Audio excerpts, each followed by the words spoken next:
You're listening to the Unpenned Show with Paul and Andy, broadcasting live around the world.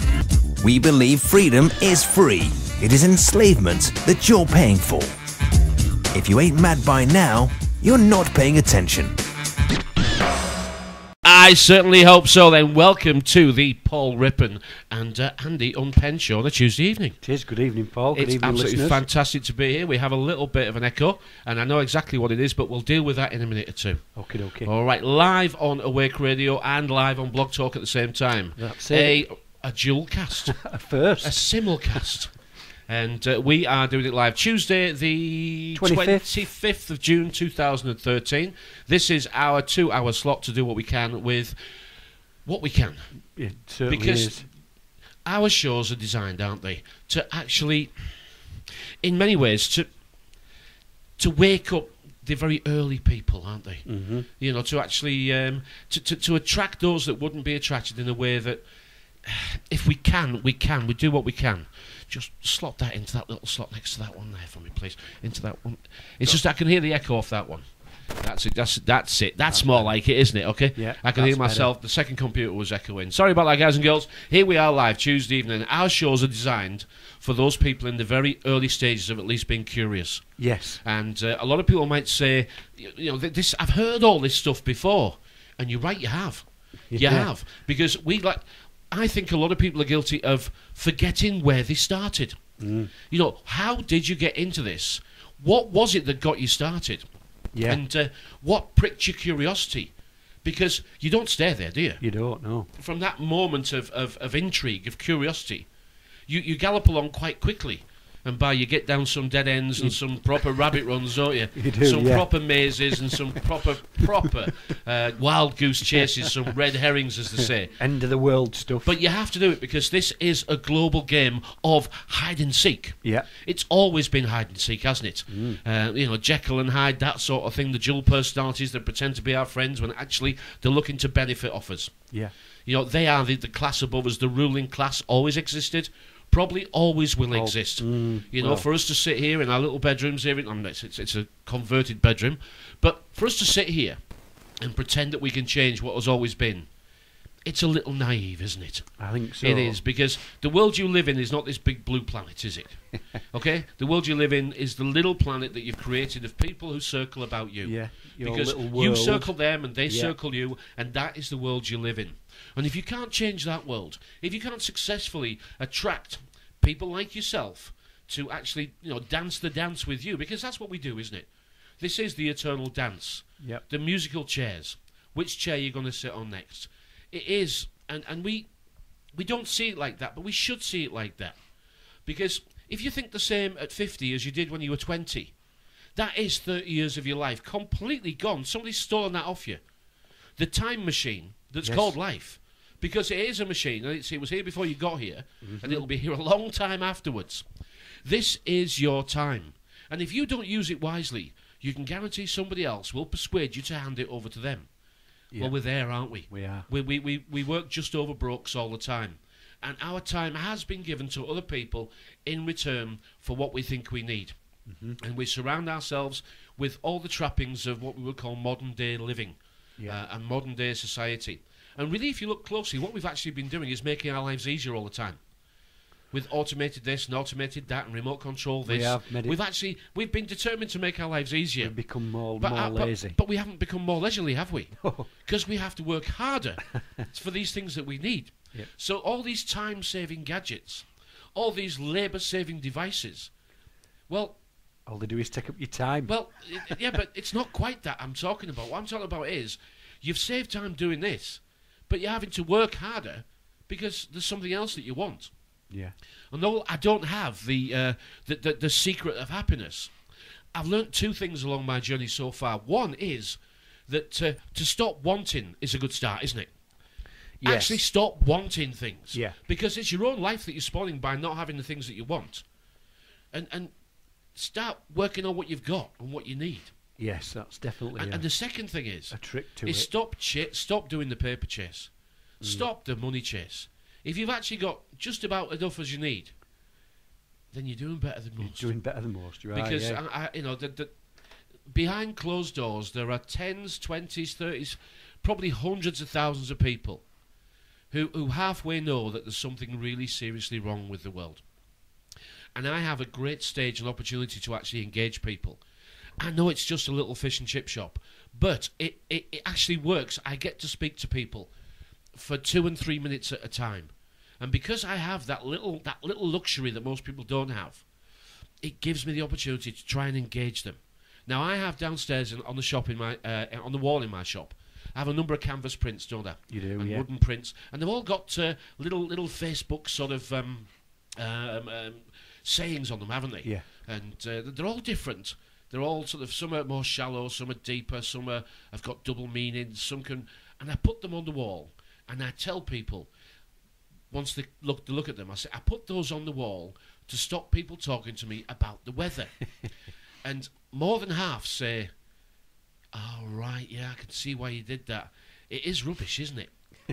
And then they do it, and I say, don't do it, don't do it, don't do it, don't do it. Well, you're right, though. And then they do it again. And I say, don't do it. And eventually they'll start laughing at themselves, and they, yeah. And I would say, which one's your favourite? Which is your favourite? Because that makes me want to ask you a question once you've picked your favourite. There's one on there which is about democracy, and there's another one there about an optimist. And, those are the two of the favourite ones, because there isn't a lot to read. The ones that have got the most to read, right, they don't get the favourite, they aren't the favourite ones. But it does allow me to engage people and talk to them. And I know our horror stories that we call newspapers are full of the worst kinds of people doing the worst kinds of things. And by virtue of that's all the stories are, we think that that is the way of the world. It's not. It really isn't, It isn't. Don't believe that there's not a massive number of people out there who, if they see you fall, will come and help you. Don't believe this rubbish. All right, because it is rubbish. Now, I know, yes, you're right, there is a number of people out there who will not, they'll actually step over you if you've fallen. But it's not as big a number as you think, is it? No. There's some lovely people out there, and I've struggled over the past 2 or 3 months in a way that I think I'm over the worst of it. And that is that I knew that I shouldn't see people less fortunate than myself. I knew I should not see people who are having to draw benefits. I shouldn't see them in the way that I'm being told to see them. And that is that if they won't work and they won't contribute, then why should I spend time with them? Because that's the divide, isn't it? That's one of the divide. And I do see people who can work and should work and could work, and they choose not to. I do see them differently.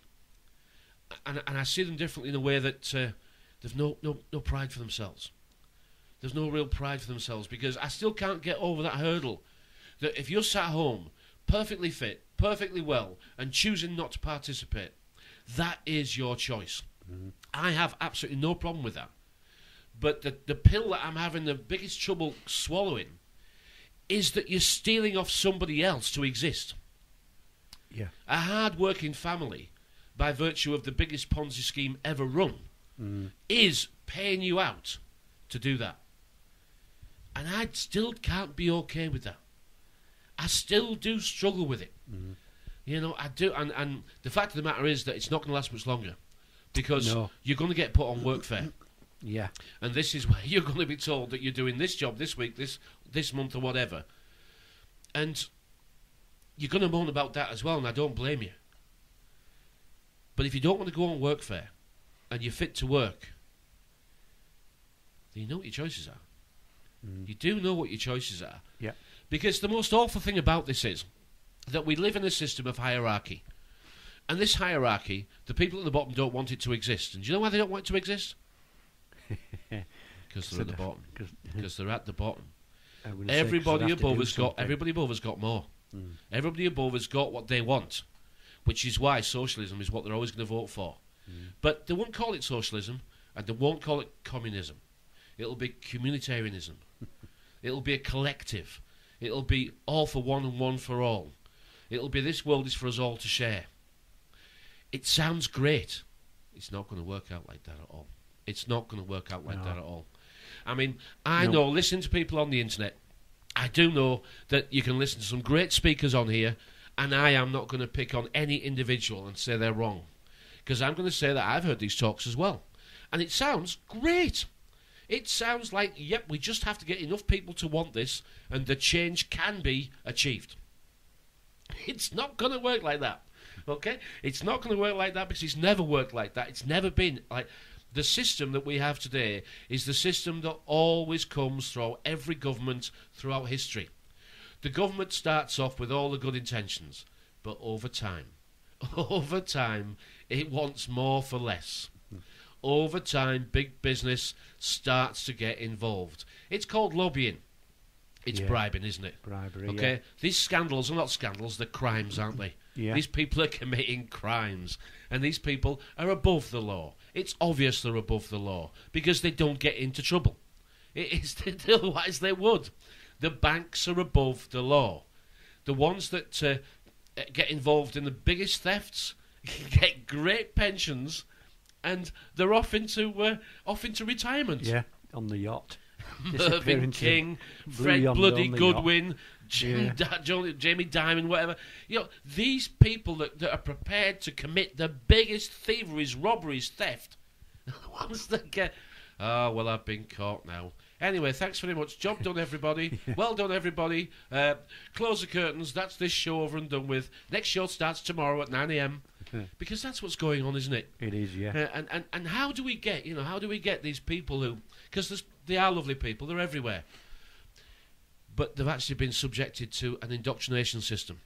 Mm-hmm. And I've come to the conclusion this indoctrination system is so good now and so convincing with its lies that we think they're true. Yeah. We actually are okay with the money system, with the sham that is religion, with the history which is wrote by the victors, which means it cannot be accurate. It cannot be accurate. Okay? And the money system, the religion, the history and the politics, going through it all. We know politics is corrupt. History, believe it if you want to. But the longer I stay on this journey, the less history can possibly be true in the way that it's presented. It cannot be true. Not really. Not in the way that it's presented. This control system has been in charge for at least 4,000 years. And if you think we're going to turn it over a week on Sunday, I've got news for you. I got news for you. This feudal system that you're looking for, this abject slavery where we have nothing left but just what we need, it's here for many people. For many, many people it is actually here. And on that note, welcome to the show. So, broadcasting, dual broadcast. And both systems are, after a little hiccup on the wake, both systems are working great. Yes, sorry about that. It's all right. I clicked the button, but it didn't seem to want to click on. Anyway, it's working fine now. It is, yeah. My name's Paul, and I have sat in with me Andy. My name's and Andy, our little audience tonight is we've got Pete and Joe sat in the background there. So if we run out of beers, at least we're all right there, aren't we? Yeah. And we do this every single Tuesday, a couple of hours at the very most. But these shows are edited and put onto YouTube. And 2 hours is a little bit too much. It is. We found that. Yeah. We generally find that the best thing to do here is just to accept that it's too much and do about an hour and a bit, isn't it? That's sort of what we do. Yeah. So we do our hour and a half or so with a couple of 2 or 3 tunes in now, beer breaks. 2 or 3 different segments is what we actually do. We chat. We're sat in the middle of North Yorkshire. If you could see a map of the UK, from the top of Scotland to the very the dot that is Southampton, put a line, and we're about smack bang in the middle, aren't we? Yeah. We're about sort of 8-9 miles south of Menwith Hill. Mm-hmm. Would you say? Yes. North of Menwith North Hill. of Menwith. I'm upside down. North of Menwith Hill. About 8 or 9 miles north of Menwith Hill, which is technically about the centre of the country, isn't it? It is, yeah. Hello, Menwith Hill, if Hello, you're listening. Menwith Hill. I'm sure they're not listening. No, I'm sure they're not. No, The paranoia that we used to suffer, and we did used to suffer paranoia with this, didn't we? Yeah. We did badly used to suffer paranoia with this. And designed to make you feel paranoid. Yes, delighted that we're over that now. Because we've come to the conclusion that the system needs us, doesn't it? It actually needs us to do this. Yeah. Because we are the forward party. We are the people who bring back the very latest gossip, the very latest what's been happening on the battlefront. We come back and tell those that want to listen. So we're part of the pre-programming indoctrination of what the future's going to be like. Mm-hmm. So they need us. They do. They actually need us in a way that we never figured that out before, did we? Yeah. Whether they need as many of us as they need, it's well. How many is there? That's debatable. Let's get straight. How many are? Because let's just check on something, shall we? Because from what I was listening to a radio station on Monday evening, right? And rightly or wrongly, doesn't matter. We're not interested in arguing. If you're still arguing, you've not got through the first bit yet, have you? But I was listening to a radio station 8:20 Monday evening. And they were broadcasting that they were the UK's #1 alternative radio station. Okay? So I had a look at a couple of figures. About 140 people following the shows, and at 8:20 on Monday evening, 6 listeners. Now, I'm not knocking that place at all. I'm not knocking the station. But let's stay in reality, shall we? We have to. Let's stay in a place called reality. Yeah, there's enough dreaming going on. That's right. Let's stay where we live, all right? Mm. Okay, now, if they want to promote themselves as the UK's #1 alternative radio station, go right ahead. Couldn't care less. Looking at their numbers live on Monday evening, that's what they had. So we have to face it. That's what we've got to work with. Now, I know there are plenty of people. Mark McGowan's one of them. Obviously, David Icke, Alex Jones, they all get some big viewing numbers. All right, so it does show you that out there is a lot of people interested in at least the alternative news, not the alternative theories, not the spiritual stuff isn't for us, the UFO stuff's not for us. No. Okay, these cures that may or may not be available. All right, we don't sell people false hope and false dreams. No, we've stopped because that's not fair. No, we've stopped looking up to the heavens for the answers. So I'm not saying any of that is right or wrong. If that's what you enjoy, you go right ahead and enjoy it. All right. But we're saying that's not for us. Nope. All right. So you can by all means say, well, what you guys do is not for us either, and I'll say, and that's fine. Great. We're absolutely fine by that. Fine with that. But the one thing that I have noticed is that very few radio shows are actually doing the news. They don't actually do the news, the north, east, west, and south of what's happening in the world and the country they live in. There are plenty of people doing interviews and re-recording interview after interview after interview with the big names. Good luck to them. Well done for giving up the time, because I know all the people involved give up their time for free. If you think there's money in this, it won't take you long to find out that there's no money in this at all. All right, there's no money, and a large majority of people who get involved, especially in the radio side of things, they have a slightly skewed vision of how it works. And I'm going to tell you how it works. I've only just celebrated a year doing this. But I'll tell you how it works. You research, you spend all week thinking about what you're going to say, you get on the radio and you don't say it, you're on your own, you're talking to the wall, and you're trying to put into words something that you've heard somebody else say. And it won't come out right. It doesn't come out right. Now, it's not that you're doing it wrong, it's that you're trying, but you're using somebody else's words. Only when you know your subject do the words come out properly. And only when you can do a show without a guest do you know that now you're confident. So well done to everybody for trying to do that, because it is terrifying. It is absolutely terrifying. So if you listen to some people who are just starting on the journey of presenting a radio show, do you know what? Don't leave an unpleasant comment. Don't be derogatory. No. Because if you've not done it, if you've not had a go yourself, if you're not prepared to do that, yeah, at least give them a little bit of thanks for the show. Yeah. Because if we deal with information like that, then we actually find that we don't need to argue with anybody. Because if somebody's saying something that you don't agree with, what right have you got to stop them? Because whatever you appear to think you can do, you've got to be prepared that they're going to do it back to you. I mean, do you remember in the early days, what was the first lesson we learnt about Radio Land? Can you remember what it was? I mean, we learnt lots, but do you remember the first one? It was don't interrupt. It was don't interrupt. And we listened back to the shows, didn't we? And we heard each other talking into each other. Interrupting each other. And when we had guests on, right, it wasn't going very well, was it? No. Because we hadn't learnt that very important conversational skill. Wait for the pause. And then you learn that little skill, and you come back into the real world, and you realise nobody waits for the pause, do they? No. Nobody waits for the pause at all. And then the finger comes out. yeah, the imaginary gun. The imaginary gun. Here's another bullet. Here's another bullet. Remember, bullets are called rounds. Yes, they are. Bullets are called rounds, okay? And the reason why bullets are called rounds is because, technically, in the language that we speak, we are boxing, aren't we? We're actually boxing. Now, people say, oh, what? Well, first of all, when we enter into conversation, we are talking about. All right? Now, what's a boxing match called? It's called a bout. Yeah. And when you get those fingers out, you're trying to score points in each round. That's what you're trying to do. Because that finger is a point that you're trying to make. And it's all part of the round, of the bullet you're trying to deliver, of the blow, of the shock, of the jab. Remember, vaccinations are called jabs and shots. They are. Well, what do you think vaccinations are called jabs and shots for? You think about it. A lot of people say, this language is like, it doesn't work like that, Paul. No, it doesn't work like that for you. But leave me alone.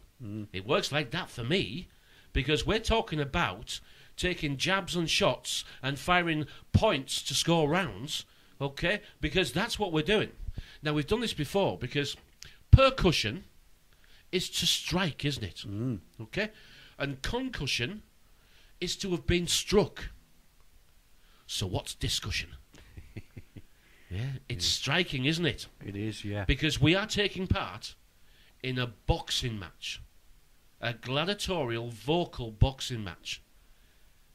And people say, oh, you just made all that fit. Well, okay. You think I have. You're welcome to think that. But don't tell me I'm wrong. Because what bit can you prove of that I've just said is wrong? What bit can you prove is wrong? None of it. No. Because that's the language, weak age that you're using. And we deliver mess ages. Soldiers live in messes, don't they? They do. And they make a mess, don't they? A soldier's job is to blow things up and shoot people. I think I'd call that a mess, would you? Or can be called keeping the peace.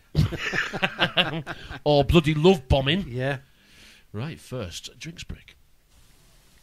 And you have meddled with the primal forces of nature. And you will atone. Am I getting through to you, Mr. Beale? You get up on your little 21-inch screen and howl about America and democracy. There is no America. There is no democracy. There is only IBM and ITT and AT&T and DuPont, Dow, Union Carbide, and Exxon. Those are the nations of the world today.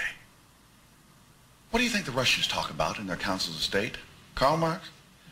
They get out their linear programming charts, statistical decision theories, Minimax solutions, and compute the price-cost probabilities of their transactions and investments, just like we do.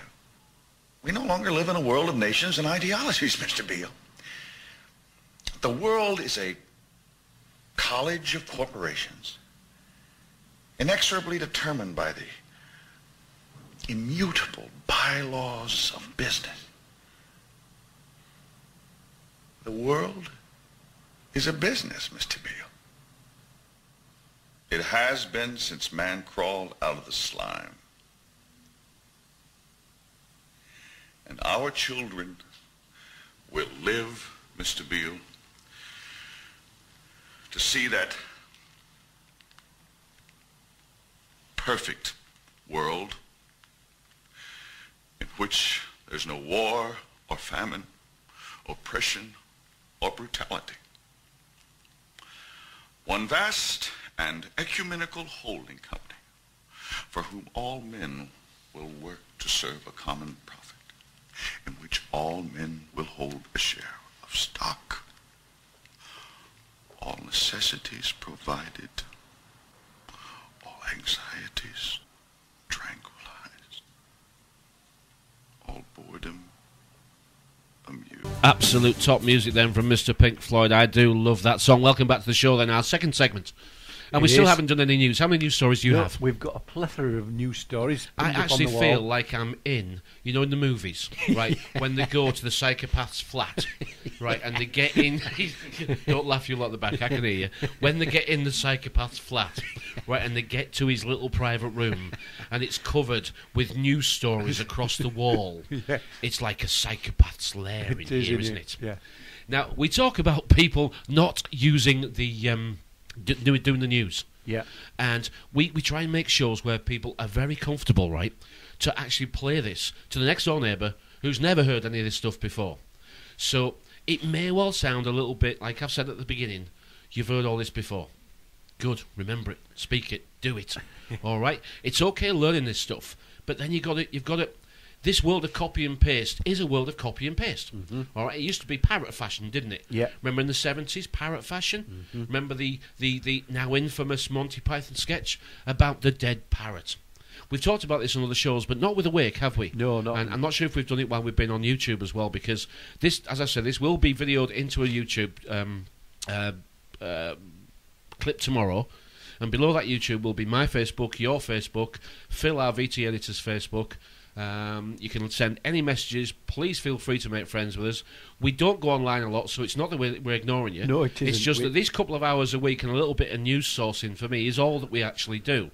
Because I don't want to lose contact with the world that I really live in. Yep. The people that actually love me and I love them. And I don't mean love in a soppy way. I mean I'll actually do things for them that I won't do for other people.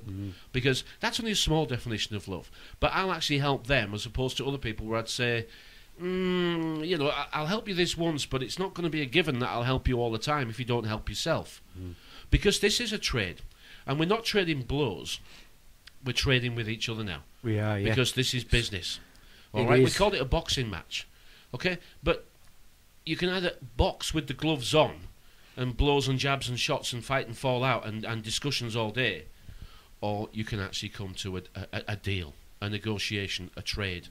Because all conversations should be seen as a trade. And you should always try and gain something. If you don't value your time, nobody else will. But they'll take it off you for free. Yeah. For sure. So how many news stories have we got racked up? Because it sounds like we're going to do the doom and gloom that I just talked about at the beginning of the show. That these are the things, these are the news to break us, isn't it? Yeah, we've got about 26 stories. This is the breaking news. All right, and it's designed to break us. Yes. It's designed to make us see the world in a very negative way. Yeah. And that is rubbish. But everybody believes it. You hear stories about what the nurses are up to, what the caring home staff are up to, about the corrupt police, the corrupt judges. Yeah. You never hear any stories about the good ones, do you? We never hear any good news. Always get the doom and the gloom. There is no good news agenda, is there? No. Now, is it because we like bad news? Well, I don't think we do. I think we like to know what reality is really like. Oh, it's all bad news, people say. Well, you're living in the wrong reality then, because it's not all bad news. No, it's not all of it. All right? If you want to live in a negative, bad news environment, go right ahead. The only person's day you're spoiling is your own and everybody you make contact with. That's not going to be the way to be healthy, wealthy, and bloody wise, is it? No. Or we should say why is. Because why is the word wise, really, just put together, isn't it? Yeah. So let's pick news story number one. You pick some on your side.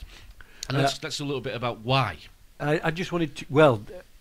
that case in point, I just want to go with the Jeremy Hunt thing. BMA passes vote of no confidence in Health Secretary Jeremy Hunt. Now, you don't like him, do you? The British medical... It's not that I don't like him. I don't know him. Yeah, but we don't like what he's doing. But we don't like what he's doing, he's been told to do, what these ministers are put in place to steamroller things through, like Kenneth Clarke steamrollered the private courts in and all these kind of things. All these people are facilitators. And it's a good word that they like to use a lot now. I notice a lot of people's job titles, they've got facilitator in. But... when we were chatting earlier in the week, I know it's only Tuesday, but we were chatting yesterday. Because of the programming that we've gone through, from being you're taken away from your parents, aren't you, at age 5, and you go to the slave training camp, don't you? Which is school. Of course, and, it is, yes. Yep. It's they're built like jails now. The jails for children. And of course, most schools are in the doctrine of the church, whichever church it is. Especially primary schools. And yeah, particularly primary schools. They were usually built in church grounds, weren't they? And the echelons that Jeremy Hunt's obviously schools he's gone to. We know that the Oxford and the Cambridge is the breeding ground. One's for the MPs and one's for the journalists. The Ford for the Oxes. Yes. And the bridge for those that came and built it. And the bridge, yes. So they don't get the feet wet, do they? No, they don't get the feet wet. This is the shark's tail that we live in. Go over the water. This is bloody the shark's tail, I'll tell you. It is, bloody Finding Nemo, my armpits. But what I'm leading to there is we don't... These people that assume these positions of power, and that's all they do is they assume them. We give our power away to them. We've stopped asking the questions, and I just sat down and asked myself a few questions. Who is he? Yeah. Where did he come from? Yeah. Which school did he go to? Oh. Is he has he ever been a doctor? Has he ever mopped a ward? Has he ever? I mean, you look at him. I wouldn't even trust him to put a plaster on my finger. So. Yeah, but isn't you're right with that one? But people, they don't connect dots up, do they? No. Now we've got a whole wall of news stories here, and it looks like the end of the bloody world, right? And that's the idea. Everybody's meant to think, if we don't go along and keep our heads down, all right, this is all going to collapse. Yeah. Right, it's not. Okay, it's not going to work like that at all. This is the eternal SCS furniture sale, isn't it? All right? 4 times a year, they're having an end of season, never to be repeated, closing down possibly bargain sale. Sale ends Sunday. Yeah, and they're don't always... say which Sunday. Yeah, but they're never closed down. No, they don't, no. This is the edge of your seat, real-life movie. Your life is a moving image, and that's where the word movie comes from. All right? The film is the outside of the window. That's what you find on the outside of the window is the real-life film. Mm-hmm. That's on your wind screen. All right? Because the duality of SEE and SEA is lost on most people. This is a land and sea, a fish and ships, a sun and water, a heat. That's what the system is.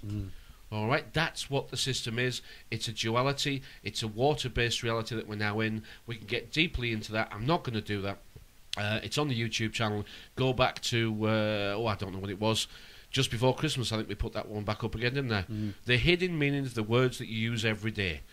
All right, and I'm not going to repeat all that now, but it is a duality. We are living in a controlled system. We are more controlled than the computers that you're looking at. Yeah. Okay, the language that your computer was originally programmed in is basic, and that's what we've got. Okay, now we hear those above us speaking our language, but it's not. It sounds like it's our language, just like they call themselves servants, but they're not. They're not, no. You see, we know they're not serving us anymore. And I want all the people sat behind their doors this evening panicking about the gas bill, panicking about the water bill, panicking about the NHS that's going to start charging us all in 2015. Yep.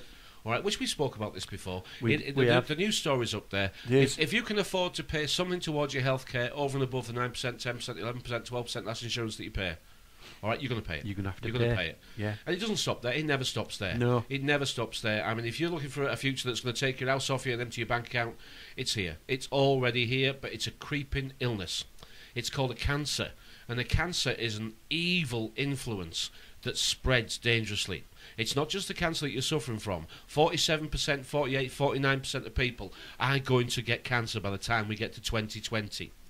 That's virtually 1 in 2 in the next 7 years. This is what the forecasting. Now, what happens when it gets to 1 in 1? All right. Do you think that they're going to come up with a cure? Well, I'm tempted to say they just might. They just might come up with a cure because that will empty your bank account. Because you will pay what you can to survive. Yeah. So I do think that a cure for cancer, which probably has existed for an awful long time, will come up in the future. And it'll be for you if you can afford it. Yep. All right.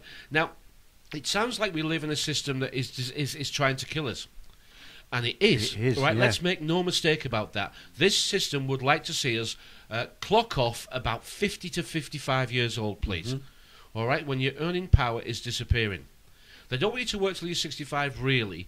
If we can start clocking off about 50 to 55 now, that means we can get some of the kids, the 1 million plus kids that are out of work, and we can do away with the 1 million plus pensioners that they were promised the pension would look after them after 65, and that's just a fairy story that hasn't come true either.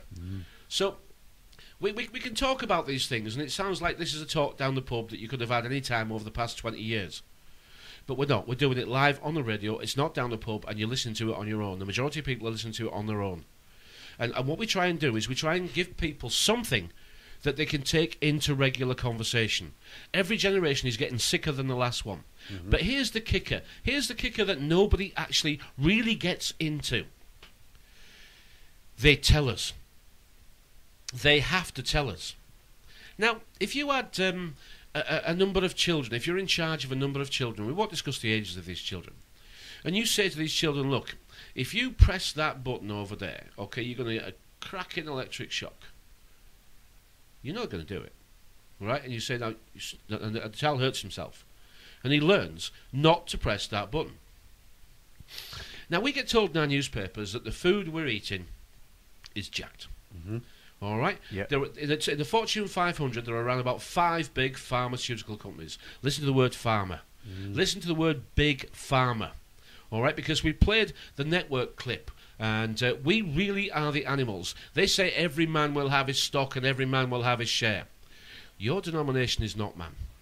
All right? You might go to the toilet that says man on the door. Right? In the real world of the judicial system, you do not have that denomination. No. It is on no forms. It has never been any forms. You are subhuman. You are a shadow man, a hue of a man. Right? You are not a man.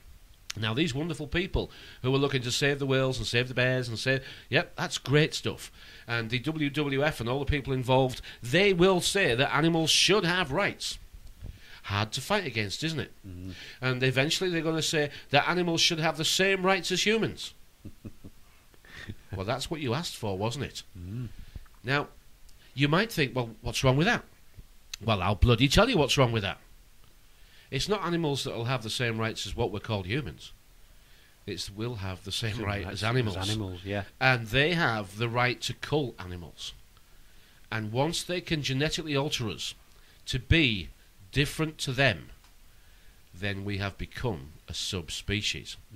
Now, this was talked about in 2006 on the BBC website. And they talked about, in the next 1,000 years, the human race will split into 2 species. I personally think they put one naught extra on there, just to cover themselves. Because I think in the next 100 years, that's going to be very, very obvious. But they tell us. Just look at the Daily Mail. Now, everyone says the Daily Mail is a terrible newspaper. I don't know why. It just prints news stories for free. You don't have to bother with it, but it just gives you news stories for free. Now, we don't argue whether these news stories are true or not, because we don't know if they're true or not. No. But the one thing we do know is that lots of people read them. So we wait and see what people do after they've read them. And you read a story about Jeremy Hunt. Anybody up in arms about him? Anybody up in arms about the fact that he's sold off the NHS? Yeah, sold it off. The Death Management Service is now moving it into private hands. All right? This is public services being sold off into private hands in backroom deals. Okay? That we... You see, we don't get anything. All these wars, we get nothing.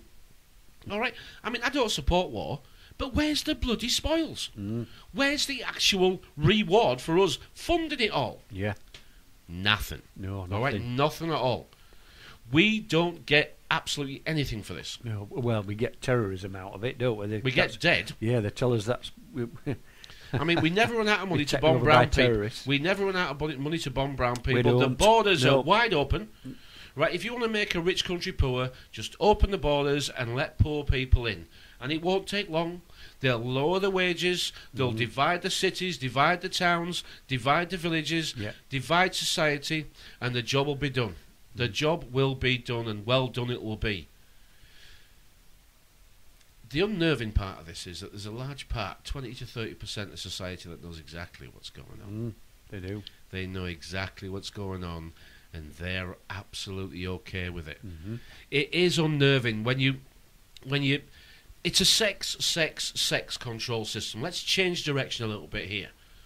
And by sex, I do actually mean at the lowest animalistic form that we are controlled by sex. Mm-hmm. Look at MTV, right? Look at all the pop music channels. Look at today's popular music.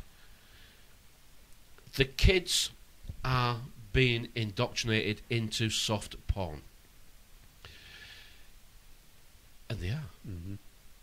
Now, I think I said last week, I can't remember, but it's been confirmed that our 6, 7, 8, 9-year-olds here in Ripon are being taught sex education in the way that sex education is clear, the method is clear, the terminology, and the actual act itself is being taught to them. We're sexualising our young children. Mm. Why are the parents okay with this? Because the school teachers are. Now, there's a little story that I do want to follow, and is this the first or second one we've actually done this evening? Second, we're on now. We should be proud of ourselves. We should. Now, I can't find the one that I want, but it's about we've got the youngest school teachers in the modern Western world. We actually have the youngest primary school teachers. Now, isn't that appropriate? Yeah. We actually have the youngest primes, and there's something that I've actually... Just give us a little bit of a headline there. Let's get this headline through. It says UK primary teachers amongst the youngest in the world. Mm-hmm. English teachers start their career with higher than average salaries. It's the OECD study found. Yep. Almost a third of UK primary teachers are under 30. How old were your primary school teachers? I would say a lot of them were in the 50s. Mrs. South was mine. Right, she was hard to tell because I was only little. Miss. Everyone knows Miss. No, we had a Miss. The juniors had Miss. We had a few Misses. Right, the infants had Mrs. Like South. Spinsters. She must have been about 30 to 35. She wasn't 20-something, that's for sure. Mm. But the head teacher, Miss Booth, do you know, I can remember her car number plate. Isn't that the most amazing thing? It's coming to my head. She had a Triumph Herald, registration number SPY910H. Where the hell's that come from? Anyway, and she wore a wig. All right. She wore a wig. Now, this wig had seen some action. Right? And it moved. Cause, you know, older people, where they sort of dodder their head a little bit when they write. And she the chalk in the blackboard. I always think about school teachers, isn't it? Where do you stand? Where's the school teacher stand? Do they stand at the front so they can chalk the blackboard but they can't see the kids? Mm. Or do they stand at the back but can't chalk the blackboard? You know what I mean? Can't solve that one by a long chalk. But and she used to nod her head as she was. I mean, that she must have gone through gallons of chalk. Gallons. It's chalk mentioning gallons. She must have gone through loads of chalk because you could see her hand going. It was really drilling it in the blackboard. And anyway, the wig. Where was I? Youngest school teachers. Right, yeah, the youngest school teachers. But there is also a quote in that story about how much money, and it's almost 40% less we spend on education now than we did.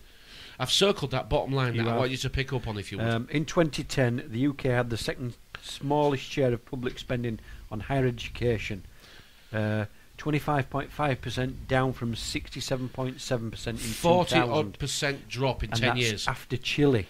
Yeah, I mean, we should be proud of ourselves. We're making our kids more stupid than ever. In 1997, this country proudly, and I think quite rightly, proudly stood. And there's another round of cuts coming again, aren't there? Round and round we go. Round we go. Round and round, every decrease in circles. But in 1997, this country proudly could claim that it was fourth in the world education tables. Now, the last one that I can remember was 2010 or 2011. Don't pick me up on it. It's one or the other. And we'd risen to the fine 20, we were 27th to 43rd, depending on subject. Yeah, I remember seeing that one. Brilliant. You did that in a previous show, I think. 27th to 43rd, maths and English. Yeah. Isn't that a wonderful, wonderful devolution? It is, yeah. Schools should be open to 6 p.m. to reduce the burden of childcare on working parents. Shall I just read the line below? New plans could see parents drafted in to run after-school clubs. Schools should be. You see, this is all the schools taking over what you used to do yourself. Yeah. Do you remember the bit remember they're trying to bring in a little law about you can't leave your kids with somebody that isn't family. Never mind the next door neighbour that has known since the day dot. Yeah. Right. And remember they tried to get them to be to get childcare checked. What's it called? That criminal check, that CRB. Yeah. Do you remember they tried to get all that, and everybody was like, "We're not having that. We're not having that." So that it quietly went away. Well, there's a little example of a victory that we can have when they try to push a little bit too hard. Schools should be open to 6 p.m. to reduce the burden of childcare on working parents. Doesn't that sound lovely? I think most parents will read that. I'll say fantastic. Next, they'll be giving them the tea, won't they? Then next, they'll be putting them to bed. Oh, I don't know yet. No, I think the actual taking them home and cleaning them up and getting them ready, but they'll be opening about 7 a.m., won't they? Yeah. So you'll actually just be you'll just be the cleaner, really. The kids are not going to see you as a parent, are they? No. In a way that parents would be seen. Along with the sex education that they're getting at a far too young age. Yeah. And the amount of time that they spend at jail, really, it's jail for children. The amount of time that they spend at school. How much respect do you think the kids are going to have for the parents? They're not going to see them as parents in the way that parents should be seen as the that's who you ask, that's who you run to, that's who your protector is, that's who your provider is, that's who you bond with, that's. Yeah. But they're not going to see it like that, are they? And they don't see it like that now because you can tell. You can tell by the way that kids don't bond with the parents at all. I actually get them in here in the shop, and it's almost like 4 and 5 year old kids are actually running 3-bedroom houses. Yeah, telling the mums and dads because what they say, to do. look, I want that, and I don't want any of that, and I want some of that, and I want so and so on the TV, and I'm not going to bed early, and they're running 3-bedroom houses, and the parents, I loosely say parents, they're actually giving in to the kid. I didn't know a 4-year-old could run a 3-bedroom semi, did you? No. But is that 2 news stories? Knowing what for 3, I think. Knowing what they want for tea and what time they're going to bed and what they're going to watch. Now I'm going to play a little bit of a clip here, and we'll talk about it afterwards. Okay, and this is a dinner. It's an 80s film, and I think it's a dinner with I can't remember the guy's name, Alan or something like that. I'll put the clip up below the YouTube channel. But it's a higher consciousness. It's a conversation about higher consciousness. Have a little listen to this. Why is that? Is it just because people are lazy today or they're bored?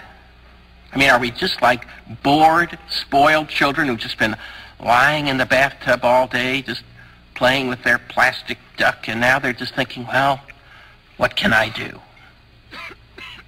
Okay, yes, we are bored. We're all bored now.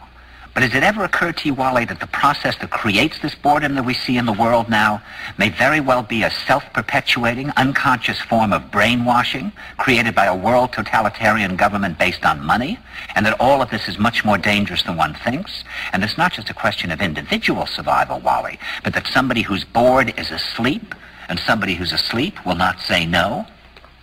See, I keep meeting these people.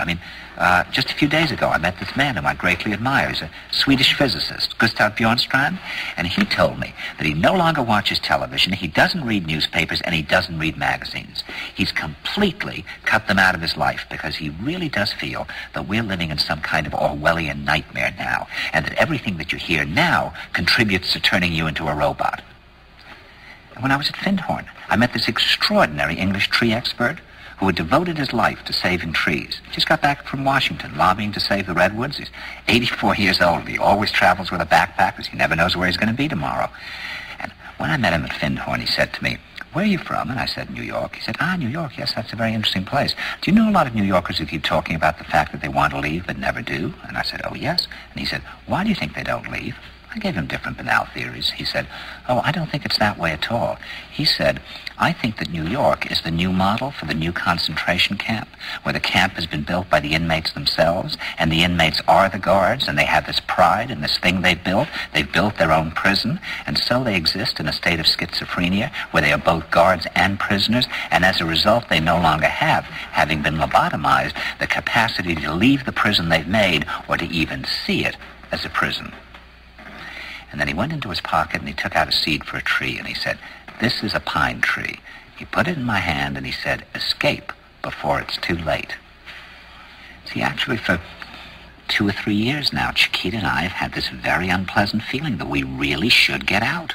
That we really should feel like Jews in Germany in the late 30s. Get out of here.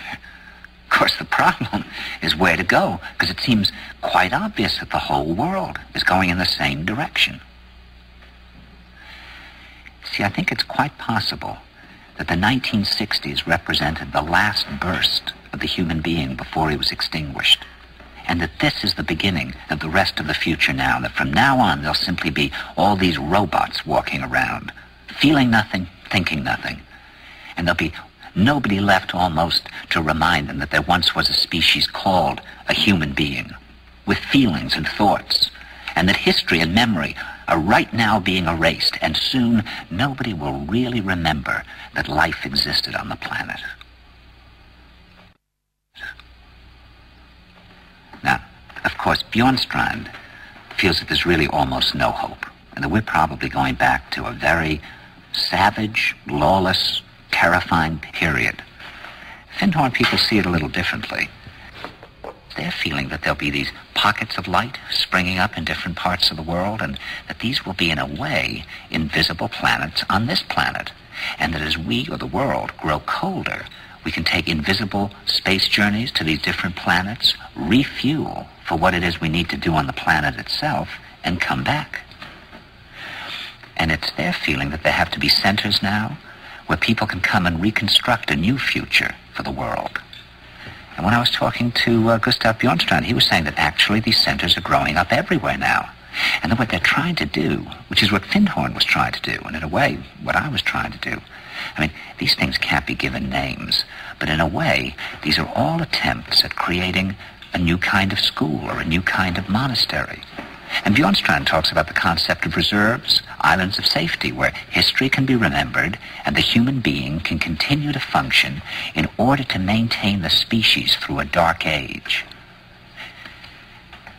In other words, we're talking about an underground, which did exist in a different way during the Dark Ages among the mystical orders of the Church. And the purpose of this underground is to find out how to preserve the light, life, the culture, how to keep things living.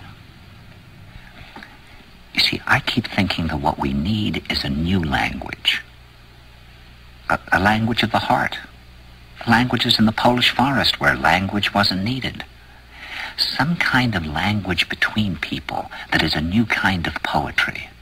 That's the poetry of the dancing bee that tells us where the honey is. And I think that in order to create that language, you're going to have to learn how you can go through a looking glass into another kind of perception where you have that sense of being united to all things, and suddenly you understand everything. A very interesting clip. Now, it sounds a bit new agey, doesn't it, towards the end there? But in the middle there, what they're talking about is these pockets of light, and we can visit these pockets of light. You could say that might be the internet, couldn't you? It might be the actual internet we have today. And although that clip does get a little bit, I say, new agey for me, it's not that it's wrong, is it? No. Yeah, I mean, okay, it gets flowery, but it's not wrong. It isn't wrong. We think this is the cutting edge of technology and reality. We think we're living in the best times ever. Yep. There's very little evidence of that. Now, what we have had to do, they've had to give us, is a living standard that is similar to those.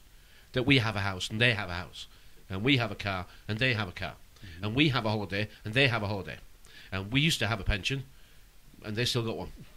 But the differences are enormous, because yeah, we've got a version of all those things, but theirs is much better. Right. Now, this illusion of them being servants is over now, isn't it? If you still believe they're servants, well, you shouldn't be listening to this show, because this will give you nightmares. This will give you nightmares. You shouldn't be on here at all. This is not for you at all. Your numerical age is of no interest to me. All right? If you think they're servants, then you've either got an awful lot of money, or you're the most naive person that I've met just recently. Because this illusion is coming to an end. We do live in a duality. Everything's got its equal and opposite. Always has. But the singularity that they talk about. I don't exactly know how it's going to manifest, but I do know in one way that it's going to manifest, and that is that there'll be one set of rulers and one set of rules, and you'll get two choices as usual: do as you're told, or get nothing. Now, we spoke earlier on in the show about those people that at the moment who are comfortably doing nothing. They're fit, they could do something, and what the most of those people that I know that I'm thinking of, and I've got three in mind, they sit home and spend the time in Neverland, the internet. Yeah. And they claim that their time is well spent on the internet. We've been doing this for a while now, haven't we? This global awakening, what evidence you seen? What evidence you seen? Well, just me and you on this little group here, really, isn't it? Yeah. Now we went down 5 years, and the Bilderberger meeting. We went down to Bilderberg, didn't we? Which was disappointing for the numbers. We went down to Bilderberg. Now we're not going to be popular for saying this, are we? No, but we're not here for that. We're not here. No, this isn't the popularity contest as far as we're concerned. Popularity contest. No. Go on, you say it. And I, don't worry, I'm not going to leave you behind on this one. No, that's all right. You say it. What did you feel when you went and you sat and you listened, and we had speaker after speaker after speaker, and it was a pleasant afternoon, the sun was shining. Well, it was a lovely afternoon, but what did you feel? I felt a little bit disappointed in the numbers that were there, because it was the main day was Saturday, and then you start making excuses for yourself. Well, we've only come down on a Saturday. It has been for the 4 days. But then you thought, well, if people have come down for the 4 days... And people did camp and stay there for the 4 days, and I still thought, well, if there's 4 days of people here, there's still not a lot of people. And I do know we're under pressure because they only gave us a little field, but there was still room in the field, and the word on the street was that they had actually closed the entrance and they weren't letting anybody in. And I know myself and Joe nearly got trapped outside in that. We thought we weren't going to get back in. But what did we feel when we were sat in the crowd? We felt at one point there was an overwhelming sense that something was going to happen. There was. There was a quietness. It only lasted for maybe 2 or 3 minutes. Yeah. But there was a real air. There was a real air of like, what is happening now? Yeah. And it lasted just a couple of minutes, but we all felt it, didn't we? Three of us. We sat. We said, "What's changed? Yeah, what's changed?" All of a sudden, there was a paranoia, there was a nervousness. God Almighty, someone could kick off here, and then it went. But you know what I mean? You're skirting around the subjects, right? You want me to do it, don't you? All right, let's go with it then. Michael Meacher, MP, was up there, yeah? He was. Michael Meacher came. Don't know the guy. He did stand up in Parliament the day after, and he said his piece, and he challenged them what they were doing at Bilderberg. Reveal it, or we'll guess you were up to no good. If you won't tell us what you were doing, then you're up to no good. You went in your official capacities, and yet you won't tell us. You just given us a version of we just chatted. It was a private, informal meeting. Chat box. Right. Well, we're paying the bloody expenses, right? You're called servants. What you been up to? Because we've got questions. Well, they didn't. Anyway, Michael Meacher did his bit. He did. So he said he was going to do that, and he has. Let's see if he gets more involved with us over time. Let's see if he is an ally in the camp. Let's see if he is playing both sides. Yeah. It's not Michael Meacher that I'm trying to tell you about here. It is the crowd were mesmerised by an MP. They were mesmerised. There was by no him, yes. question in all three of us. We said they were clapping these and cheering people. him. This is just an election speech he was giving. Rhetoric. It was absolute BS. It was. And 90+% were facing forward, listening carefully, and applauding, and applauding at the right places, and cheering, and this is an enemy in the camp. It was, yeah. Who'd had his chance. Yeah. He's an old man. He's been been an MP for a long time. Let's get this straight. Yeah. All right. I mean, it's great that we talk about infiltration. We talk about what the government spy agencies get up to, and we never once think, well, it's to watch us. Of course, it's to bloody watch us. The one thing that keeps them awake at night is, guess what? That we might think of something they haven't. We might actually say something and achieve something that they weren't expecting. Yeah. Because they're scared to death that we'll create something that will go viral, that we create a virus that infects everybody, and all of a sudden, the position's changed. Yeah. They can't imagine what it is, But look at the efforts they go to listen and watch us. We got, I mean, let's go through it in this house now. 1 computer, 2 computers, the bloody Mac, mobile phone, TV in that room, right? Mobile phone in that room. Okay, telephone in that room. Street lamp out bloody side, just for starters. The Sky box, right? The Sky TV box. Look at the effort they're putting in to actually monitor us all the time. And I know it's keywords. And I know those smart meters, when those smart meters get in, they're almost the last piece of the jigsaw for connecting the entire Wi-Fi system together. Yep. So this Wi-Fi system that is now surrounding us through telephone masts and every other bit of kit, including your washing machine, your tumble bloody dryer, your fridge and your freezer, all now plugged in to what is a lifetime spy grid. Yeah. Why would they go all to such an effort to build that? Because they are terrified we'll figure something out that they haven't figured themselves. They are scared of us. I mean, of course they're scared of us. They surrounded themselves with steel and police cordons and a moat and everything. But that's all part of the police game. helicopter But that's all flying part round. of the game, isn't it? Yeah. That was all part of, look how powerful we are. Look at you peasants in the fields. Yeah, and we even put you in the corner of a field. We didn't give you a bloody field, we give you a little triangular corner. On the grove, it was called. On the grove, and it was another called. name for a grove is the plantation. Exactly. And I said, we're the slaves on the plantation here. Absolutely. Yeah. We need to stop overplaying our hand We do. in the way that it doesn't work.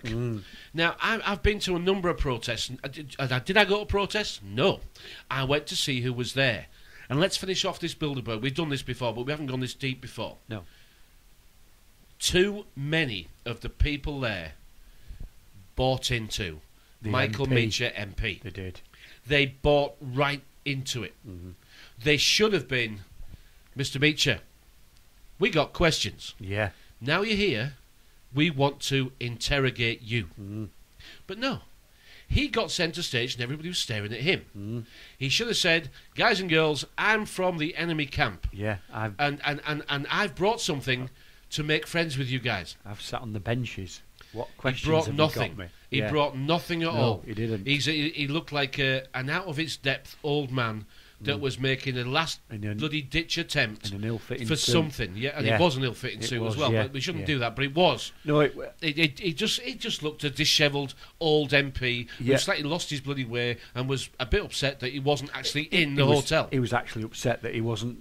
Yeah, he hadn't That's been summoned. That's to- really what to it go felt and like, see wasn't them. it? That's Yeah. really what it felt. And his Yeah. conversation and a couple of quip remarks confirmed It did. that if he'd been invited, right, He he'd have would- been bloody he'd in have there. gone, yeah. We need to learn. We need to learn. Right, there is nobody going to help us. No. This is the awful shock It that is we that haven't awful and shock, refuse to learn. Nobody is going to come and help us.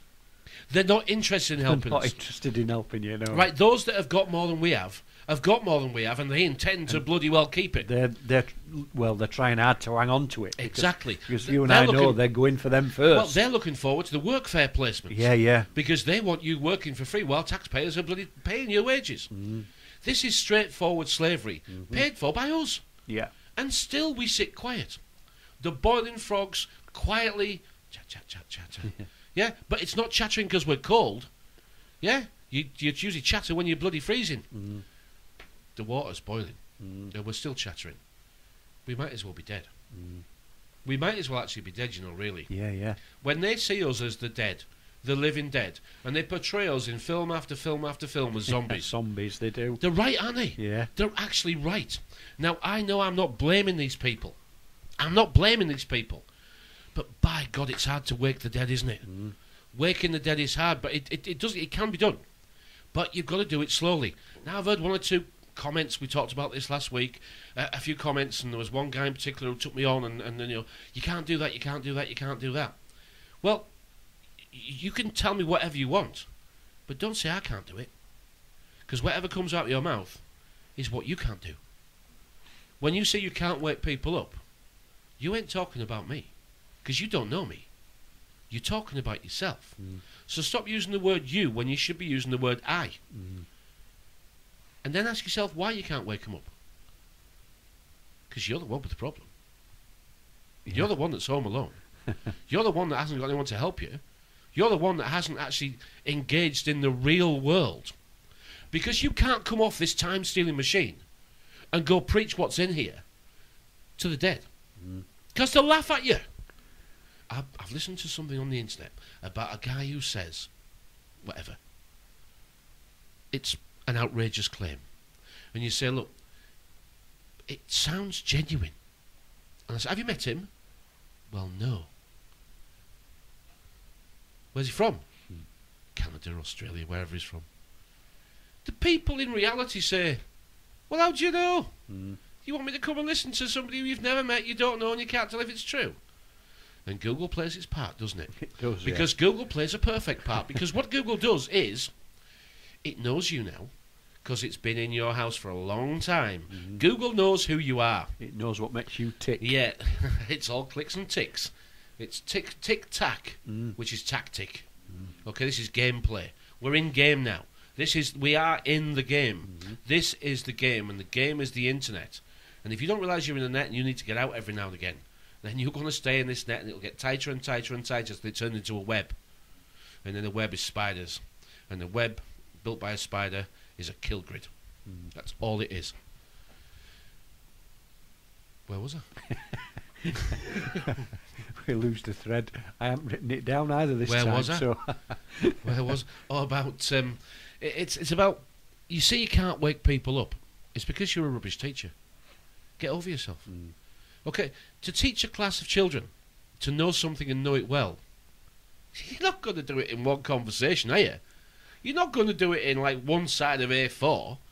You're not going to. If you say to adults, "You're stupid. You're stupid. You should know this," they're going to say, "Well, thanks very much, and I've enjoyed talking to you." Really? Isn't the basis of people's ignorance, and it is ignorance, and I don't accept ignorance as a good excuse nowadays. Is the basis of the ignorance? Is it not knowing the money system? Because going right back to the start, which is how we started this show, did we forget what woke us up? Because it was a combination of 9/11. Why are we giving money to the banks? yeah, And how's this money system work? How could you be too big to fail? I said right at the beginning in 2008, if they give everybody in the country 50 grand and let them pay it off at £5 a week, that 50 grand would end up back in the banks, so the banks would then be solvent. We would be able to reduce our mortgages, so we'd have more money to spend in the economy. That's what I said in 2008. 4 years later, I read an economist saying the same thing. I was quite proud of myself. But I couldn't understand why we were bailing these banks out. I thought, I don't know how this works. I can't work this out. How come we have to give them our future taxes to fix their problems? No one's going to bail my chip shop out. no. And I Nobody didn't. bail my business So I out. sat down and thought, I need to learn how this works. Yeah. And I did. It was the money system. And the simple fact that they don't print the interest, do they? And they don't print the interest because it's designed to bankrupt us all. It is, yeah. It's designed to bankrupt us all. Why do we do this, fella? Good question. Because we have to. But We- why do we have to? Because if we weren't doing this, what would we be doing? We do this, and we don't worry about what other people think. And why don't we actually worry about what other people think? Because that's not for us to worry about. No, that's up to them to worry about. They not can for think me and to worry about whatever they Yeah. want. I've got enough And if they think we're bad of my own guys, stuff to worry about. if they think we're bad guys, they can think that. And if they think we're good guys, thanks. Let other people know that we're doing a bit. But why do we really do it? Just, it was our way of leaving something behind. And hopefully the researchers in the future, or the people that want to find this stuff, can go back and listen to it and say, oh yeah, they sort of get what they're talking about now. When we do the language decode, which we don't do very often now because we've done it in many shows before, we can do it whenever you want. You know, we call it a sex control system, and have a little think about that. I know you'll say, oh, what, that sounds rubbish. The word six, S-I-X, in Latin is the word S-E-X. It is. Okay, six and sex is the same control system. Now, I know you're looking at the numbers 36 and 666, and it's all over. They play the part. Play the games. They play the game. They actually, you know, they divert us and distract us. And yes, the next level up, they actually work the 666 game as well with their OK signs and that sort of thing. This is all a show. It's all a show for you to discover if you want to. Yep. And it is so complex, but yet simple. It is so hidden, but not very deeply, that you'll get up every day and you want to learn another part of the detective. You know, you're the detective, and you go online to detect it, and I found something else, and I found something else. How many stairs you got in your house? Oh, I don't know. You're not a very good detective, are you? You're not really. Why have you got 13 steps on your stairs? Why have you got a landing light at the top? Why are doors 6'6" high? Yeah, you don't know any of those answers. You don't know. It's called a landing light. Why is it called a landing? Well, you have a think about it. We'll tell you next week. But why do we do this? The pen is mightier than the sword. Put together the word pen is. Oh, it's not. Can't be that. Everything is connected. It's just you can't see the connection. Everything is the spider's web. It's always been the spider's web. The spider sits in the middle and can feel every strand, every vibration, and they've built a system to do it for the entire planet. Why do we do this? Because for the first time, really, we can leave a vocal and eventually a visual history of what we tried to do, how we thought, who we were, and what we were. And what mistakes we'd made. Oh, yeah. Made plenty of them. Listen to what we're doing. You'll hear the mistakes. You'll hear us shouting and bawling at the system 12 months ago. But doing a radio show really pushes you along the journey. And it's my journey and it's your journey. And it's not the same as everybody else's. And when you find somebody who's properly awake, and I mean properly awake, a lot of people who claim to be awake are still living in a nightmare. If you're living in a nightmare, it's because you're not. You haven't woken up yet. If the world's terrible and it's a horror story, and it's because it's a nightmare. You're not fully woken up. This was always here. The fact that you've discovered it, and then you've stopped halfway through, is the very problem that you're going to have to live with now. Because this system was here long before you were. And a version of it will be here a long time after. You've gone, yeah. And if we are shouting and bawling and swearing and cursing and blaming at the system, it's because we're not very clever, really, are we? Because this system said, you got free libraries, it will get you any book you want. Those that show talent, we will support you in further education. Yes, I know that's all been removed a little bit now, but it's only recent, isn't it? The number of people who are listening to this show now, I guess, are probably over 25, 30. You've had your chance, haven't you? You've actually had your chance to educate yourself to a good standard, to actually learn to play this game called life. And if you're not very good at it, whose fault is it? Because if you haven't got to the problem that is your life, then you haven't discovered yourself yet. Because once you do discover yourself, you say, it's me. It's me that's caused all this. Me and my ignorance has caught me out, and here I am today. Collectively, it's been done to us all individually. Yeah. If we don't manage to attract enough people to at least consider that there is another way, then there won't be another way. The controllers will have their way, and it will be whatever they say it is. And that's not a future I want to leave for my kids. No. Because that's why we do this. We leave a record, a visual, vocal record of who we are and what we tried to do. Yeah. And we didn't sound like nutcases, and we didn't go off half-cocked, and we didn't make claims that we couldn't back up, and we tried not to argue with anybody along the way. No. And if you can get that calmness in your life, then the rough seas that you've been suffering, it's over. Now you're floating. Now you've actually got, you're not drowning, you're not kicking, you've actually got to float. Now you've got to build your ship, and the things that you buy for your sail, make sure they've got some value and energy. Because if they haven't, you'll just be a little dinghy going round in circles. Yeah. That's the language, and that's really what the whole thing they've built. This is the maritime. Marry being sea, and time being your energy. Maritime in character. Maritime in character. The persona was the vehicle that they got you here with. Yeah. and everything that we do is shipped. Shipped to shore. You even sit on the sand in a deck chair, and still we wonder. Hey, the pen is mightier than the sword. But what is that pen is? It's actually your will. Yeah. It's actually your sword. It's your will. It's your... we call it a willy, don't we?